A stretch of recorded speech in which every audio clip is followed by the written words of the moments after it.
నా హృదయపూర్వకమైన నమస్కారాలు.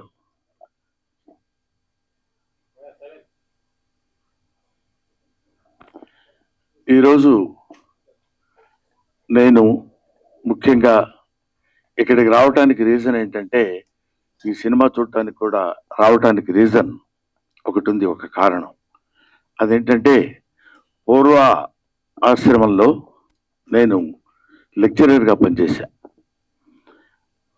విద్య అంటే ఏంటి, ఎడ్యుకేషన్ అంటే ఏంటి,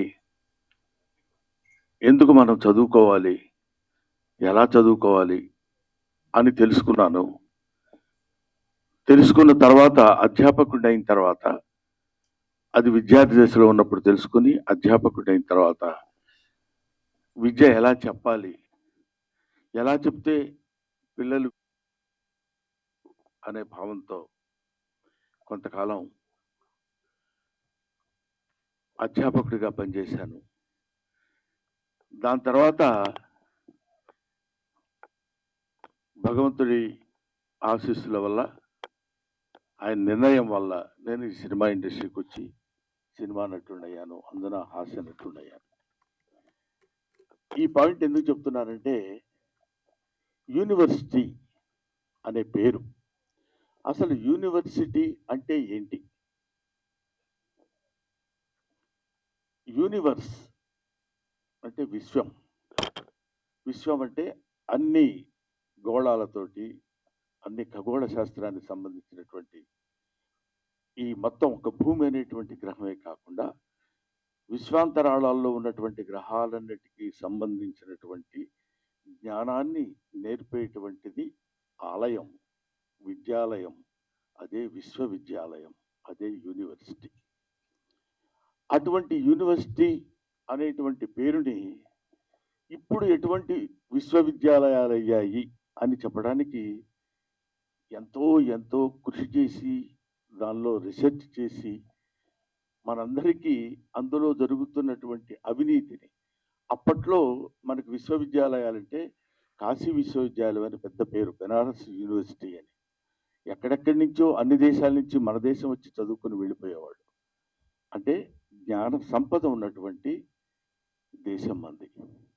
ఇవాళ మన దేశం, మన ఎడ్యుకేషనల్ స్థితి ఎలా ఉంది, విద్యా వ్యవస్థలు ఎలా మారిపోతున్నాయని వాటన్నిటి మీద అధ్యయనం చేసిన తమ్ముడు నారాయణమూర్తి అవన్నీ చూసి తట్టుకోలేక, అంటే ప్రీతి తీసుకోలేక, దీన్ని ఎలాగైనా సరే నా మిత్రులకి, నా వాళ్ళందరికీ పంచిపెట్టాలి. ఎందుకంటే ఈయన ఒక తేనెటీగ లాంటి మనిషి. తిరుగుతుంటాడు అన్ని చోట్లకి వెళ్ళి తేనె పువ్వు చేసుకుని వచ్చి తలా ఒక చుక్క చేతిలో పెట్టాలనేటువంటి మహాసంకల్పం ఉన్న మంచి మనిషి. ఎందుకంటే మీకు అందమైన హీరో ఎవరైనా అడిగితే, నాకు అందమైన హీరో ఎవరు అని చెప్పమంటే నేను నారాయణమూర్తి పేరు చెప్తాను.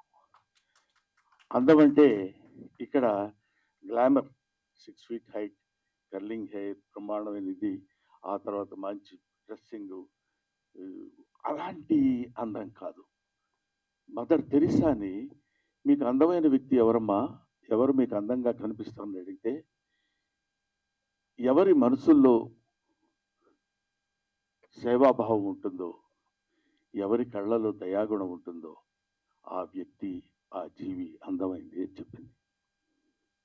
నాకు తెలిసిన నారాయణమూర్తి 40 సంవత్సరాలుగా, నాకు తెలిసి 40 సంవత్సరాలు, ఆయన అంతకుముందు ఎన్ని సంవత్సరాల నుంచి ఉన్నారో నాకు తెలియదు. నిరంతరం నిరంతరం నిరంతరం ప్రజలు ప్రజలు ప్రజలు, అందున పేదవాళ్ళు పేదవాళ్ళు పేదవాళ్ళు, వాళ్ళు పడుతున్న బాధలు, వాళ్ళకి పడుతున్న కష్టాలు సుఖాలు, ఊరికే నటించటం, నటుడిగా వచ్చి నటించటం అనే కాకుండా, I want to give some message to my people, to the people of India, not to the people of India, to the people of universe. అటువంటి వ్యక్తి నారాయణమూర్తి. బహుశా నేను చూసి పూర్తిగా ఇంతవరకు చాలా కాలమైంది నేను సినిమా మొత్తం కూర్చొని థియేటర్లో ప్రివ్యూలు కానీ లేకపోతే సినిమా హాల్స్లో కానీ నేను చూడటం. కానీ ఈ సినిమాని ఎందుకు చూడాలనుకున్నానంటే, దర్శకుడు వేరు, ప్రొడ్యూసర్ వేరు, ఇంకొక టెక్నీషియన్స్ వేరు, ఇంకొకళ్ళు ఎవరెవరో ఎన్నో 24 శాఖల మంది కలిసి పనిచేసే పనంతా ఒక్కడే భుజాన కాడేసుకుని దాన్ని ఆయన చెప్పాలనుకున్నటువంటి విధానాన్ని అద్భుతంగా సినిమా తీసి చెప్పాలి అనేటువంటి ఆలోచన ఎందుకు? మీకోసం, ప్రజల కోసం, పేద ప్రజల కోసం. ఈ సినిమా చూస్తున్నంతసేపు నాకు అనిపించింది, ఇందులో ఒక అద్భుతమైన ఎమోషన్స్ ఉన్నాయి.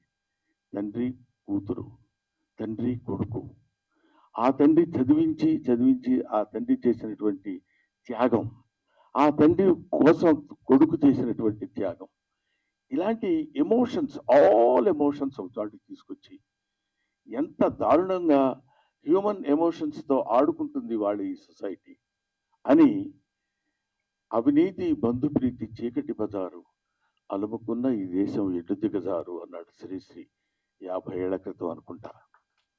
కాబట్టి ఇవాళన్న మాట కాదని, దాన్ని ఇవాళ వరకు ఎక్కడ ఏ రకమైన సమస్య ఉన్నా ఈయన ఒక అద్భుతమైనటువంటి రీతిలో దాన్ని మామూలు మనుషులకు కూడా అందుబాటులో ఉండాలి అని కష్టపడి సినిమా తీసి మీకోసం, తన కోసం కాదు, తన ఈ చొక్కా, ఈ ప్యాంటు, అదే తన జీవితం మీకు అంకితం, అంతే. అది చివరి శ్వాస వరకు ఇంకా కష్టపడుతూనే ఉండాలని భగవంతుడిని నేను కోరుకుంటూ, చూడండి ఎంత త్యాగం చేసి ఎన్ని అంటే, ఎవడే మరి ఇప్పుడు ఇట్లాంటి సినిమాలండి మేము ఏం చూస్తాం సార్, మీరు ఏదో చెప్తారు. ఎట్లాంటి సినిమాలు?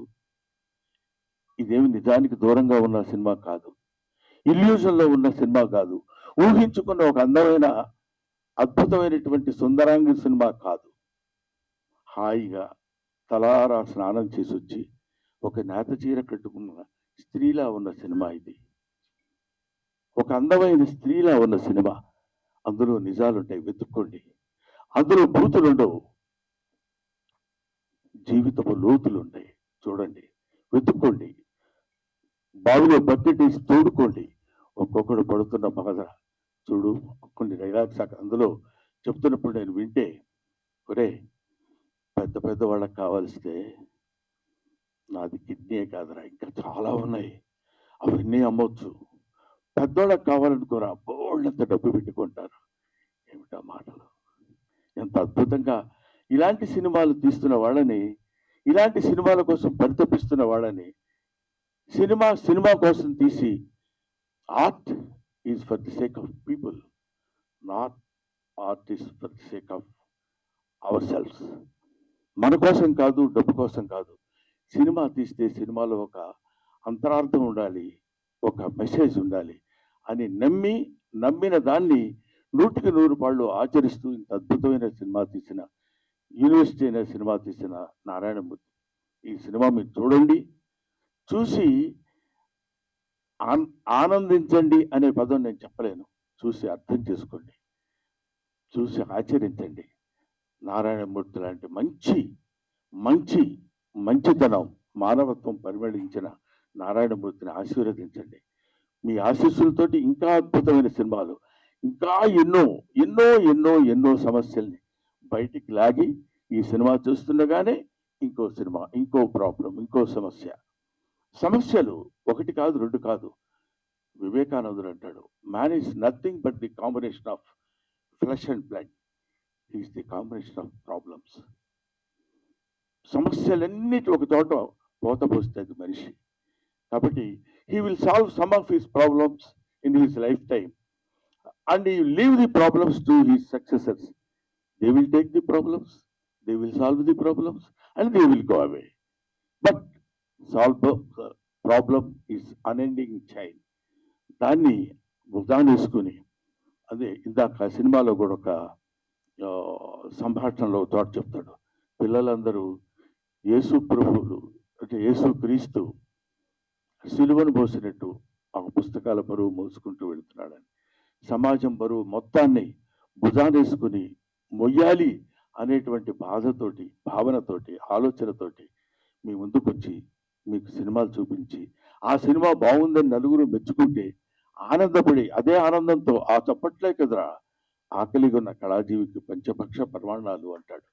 కాబట్టి అటువంటి ఆకలితో ఉన్నటువంటి నారాయణమూర్తి యొక్క జిజ్ఞాసని మీరందరూ మంచి ఊతాన్నిచ్చి మంచి ఫలితాన్నిచ్చి మంచి ఆదరణ చూపిస్తే ఇంకా ఇంకా ఇంకా ఎన్నో మంచి సినిమాలు తీస్తాడని, ఇలాంటి యూనివర్సిటీ లాంటి సినిమాలే కాదు, ఎక్కడ ఎక్కడెక్కడ కన్ను రవిగానలతో కవిగాంచునయ్యాడని అంటాడు.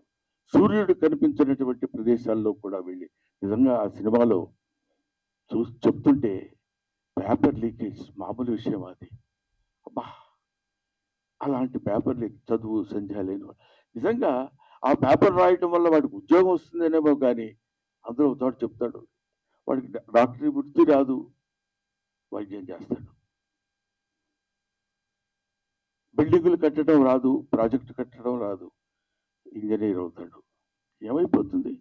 వేర్ ఇట్ కంట్రీ గోస్, ఈ దేశం ఏమైపోతుంది అనే తపన చాలా మందికి ఉంటుంది.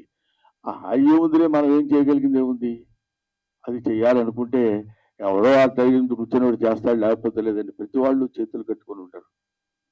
నా వంతు సాయం నేను చెయ్యాలి అని తన వంతు సాయం చేస్తున్నటువంటి వ్యక్తి నారాయణమూర్తి. అందుకనే ఇలాంటి నారాయణమూర్తి లాంటి వ్యక్తులు, వీళ్ళు వ్యక్తులు కాదు, వీళ్ళు ఒక శక్తులు. వాళ్ళు నిరంతరం పోరాడేటువంటి ఇది. వీళ్ళు ఎలాంటి వాళ్ళంటే మా గోదావరి భాషలో చెప్పాలంటే పులస చేపలు లాంటి వాళ్ళు.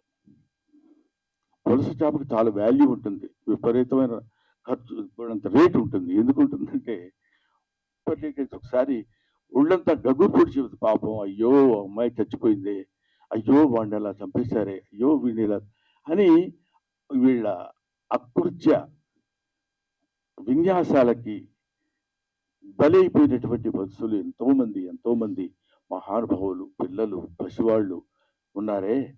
వాళ్ళ కోసమైనా మీరు ఈ సినిమా చూడండి.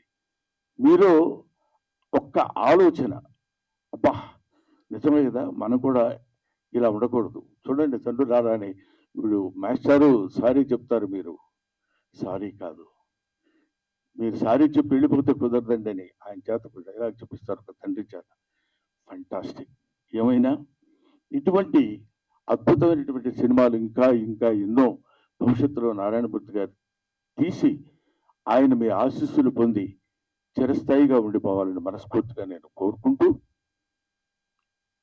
This country must be రీఎడ్యుకేటెడ్. ఈ దేశాన్ని మళ్ళీ బడిలో వేయాలి. Thank you very much.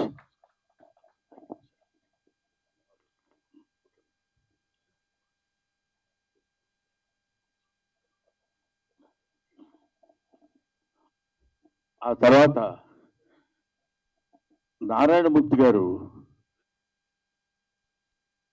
ఫ్లోలో, ఎందుకంటే మధ్యాహ్నం తిన్నాను పులస చేప, అందుకని ఆయన నారాయణమూర్తి ఒక జలంలో నివసించే పులస చేప కాదు, మానవుల్లో నివసించే మంచి మనిషి. ఆ మనిషి ఆ పరిమళం 10 కాలాల పాటు హాయిగా హాయిగా హాయిగా ఉండి శతమానం భవతి.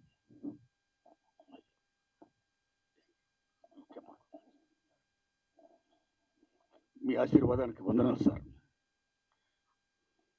మిత్రులారా, మన తెలుగు చలచిత్ర పరిశ్రమలో కస్తూరి శివరావు గారు ఎలా చూశాం, రేలింగ్ గారు ఎలా చూశాం, రమణారెడ్డి గారు ఎలా చూశాం, అల్లు రామలింగ గారు ఎలా చూశాం, పద్మనాభం రాజబాబు గారు ఎలా చూశాం, బ్రహ్మానందం గారు ఎలా చూస్తున్నాం. ఆయన మహానటుడు, మహాజ్ఞాని, అన్నింటిని మించి మాస్టర్. అందుకే నా యూనివర్సిటీ పేపర్ లీక్ సినిమాని, ఆ లోగోని బ్రహ్మానందం గారిని విజ్ఞప్తి సాయంతో నేను రిలీజ్ చేసుకున్నా. సినిమా రెడీ అయ్యింది. నేను వెళ్ళా, అయ్యా తమరి సినిమా చూడాలి, తమరికి ఏమాత్రం నచ్చినా సరే దయచి మీరు చెప్పాలి నాకు మంచి మాటలు, నా సినిమాకి అది ఎంతో హెల్ప్ అవుద్ది, ప్రమోట్ అవుద్ది అని నేను విజ్ఞప్తి చేసిన వెంటనే నా విజ్ఞప్తిని మన్నించి వారు రావడం, ఇంత బిజీలో కూడా రావడమే కాదు, సినిమా చూసి ఇంత బ్రహ్మాండంగా మెచ్చుకొని నన్ను ఆశీర్వదించడం, ఇంకా ఇలాంటి సినిమాలు తీయడానికి ప్రేక్షదేవులు నాకు శక్తిని ప్రసాదించాలని వారు మరి చెప్పడం, ఇవన్నీ నా గురించి ఆయన చెప్తుంటే నాకు నిజంగా ఆనంద బాష్పాలతో ఆయన యొక్క ఆశీర్వాదానికి నా పట్ల ఆయనకున్న అభిమానానికి, నా ఎడల ఆయన చూపిస్తున్న ఆదరణకి నేను పత్రికల ముందు, మీడియా ముందు, ప్రేక్షక దేవుళ్ళరా వారికి నేను శిరస్సు ఉంచి దండం పెడుతున్నా. Thanks lot sir. మిత్రులారా, యూనివర్సిటీ పేపర్ లీక్ ఈ సినిమా ఆగస్టు 22 తారీఖు రిలీజ్ అవుతుందండి. దయచేసి చూడండి, ఏమాత్రం బాగున్నా ఆదరించండి. నేను ఇంకేలా చిత్రాలు తీయడానికి శక్తిని ప్రసాదించండి. మీడియా మిత్రులు థ్యాంక్స్ లాట్. సతీష్ గారు థ్యాంక్స్ లాట్. మీ అందరికీ నా వందనాలు చెప్తున్నా, వేల వందనాలు. ధన్యవాదం సార్. ఒక్క విషయం, ఇవాళ నేను గొప్పోడిని చెప్పడం కోసం చెప్తున్నాను. నేను ఎంత గొప్పోడి అంటే, ఇవాళ మా రెండో అబ్బాయి వెడ్డింగ్ యానివర్సరీ. ఇప్పుడు ఇంట్లో ఫంక్షన్ జరుగుతుంది. యానివర్సరీ వాళ్ళంతా బంధువులు గిందువులు అందరూ వస్తారు కదా, ఏదో దానికి నేను ఆలోచించింది ఏంటంటే, గొప్పోడిని ఊరికే వ్యంగ్యంగా అన్నాను, నిజంగా అనుకునేది పంపదీసి. అలా కాదు, నేను ఇక్కడ వచ్చి నారాయణమూర్తి గారికి ఇచ్చిన మాట ప్రకారం 18వ తారీఖున నేను ఈ కార్యక్రమానికి రావాలి అనే ఐడియాతో నేను వచ్చాను. ఎందుకంటే నారాయణమూర్తి గారు అంతటి మంచి పనులు నేను చేయలేను కూడా, చేస్తానో లేదో కూడా తెలియదు. కనీసం ఇలాంటి మంచి పనులు చేసే వాళ్ళ దగ్గరికి వచ్చి వాళ్ళ మంచి పని గురించి నలుగురికి చెప్పడం అనేది, దానికోసం పెద్ద భయంకరమైన త్యాగం చేసింది కూడా ఏం లేదు అనే ఆలోచనతో చెప్తున్నాను. ఇప్పుడు నేను అర్జెంటుగా మళ్ళీ అక్కడికి వెళ్ళి, వాళ్ళు ఏదో చిన్న ఫంక్షన్ లాంటిది ఉంటే, అది ఫ్యామిలీ ఫంక్షన్ కాబట్టి దానికి నేను వెళ్ళాలనే అభిప్రాయంతో నారాయణమూర్తి గారిని అభ్యర్థించి, ఇంత మంచి మనిషి, నిలువెల్లా మంచి మనిషి, ఇప్పుడు అంటే నేను కొన్ని చెప్పాలో వద్దో తెలియదు కానీ, బట్ నాకు తెలిసిన నారాయణమూర్తి గారు ఆ రోజు నుంచి ఈ రోజు వరకు అవే చెప్పులు, అవే ప్యాంట్ షర్టు, అదే ఆటో. ఒక్క సినిమా హిట్ అయితే ఏ రకంగా మనం ప్రవర్తిస్తున్నామో ఈ రోజుల్లో మనకు తెలుసు. 2 సినిమాల్లో మంచి పేరు వస్తే ఎలా ప్రవర్తిస్తున్నామో మనకు తెలుసు. ఒక దశాబ్దం కాలం మనం సినిమాల్లో ఉండి నటించి మంచి పేరు వస్తే మన ప్రవర్తన ఎలా ఉంటుందో మనకు తెలుసు. 5 సుదీర్ఘమైన దశాబ్దాలు, 40 సంవత్సరాల సుదీర్ఘమైనటువంటి దీనిలో ఎవరు ఎన్ని రకాలుగా ప్రలోభ పెట్టినా, నో గురుగారు మీ సినిమాలో నేను యాక్ట్ చేస్తా, వద్దు మీరేది సార్, మీరు స్టార్, మీరు అలా ఉండండి అని కాకుండా, ఇప్పుడు చూసిన ప్రతి క్యారెక్టరు మనకుతో పరిచయం ఉన్న క్యారెక్టర్, మన జీవితంతో వాళ్ళతో పాటు మనం సంచరిస్తున్న క్యారెక్టర్, వాళ్ళతో పాటు మనం ప్రయాణిస్తున్నటువంటి క్యారెక్టర్స్ తీసుకుని చెప్పాడు తప్ప స్టార్స్ని పెట్టి నేను సినిమా తీసి అద్భుతాలు క్రియేట్ చేయాల. ఎన్నో అద్భుతమైనటువంటి సినిమాలు తీసి ఆ రోజుల్లో నారాయణమూర్తి గారి సినిమా పడ్డ కుట్టుకుంటూ వచ్చేవాళ్ళు. ఇవాళ వరకు అలాగే వస్తూనే ఉన్నారు, వస్తారు, వచ్చి తీరతారు. అలాంటి సినిమాలే నారాయణమూర్తి గారు చేస్తారు. Thank you very much my dear Narayanamurthy. ఎలా పెట్టారో పేరు, నాకు వెంకటేశ్వర స్వామి అంటే ఇష్టం, నారాయణమూర్తి అంటే ఇష్టం. ధన్యవాదాలు మీకు.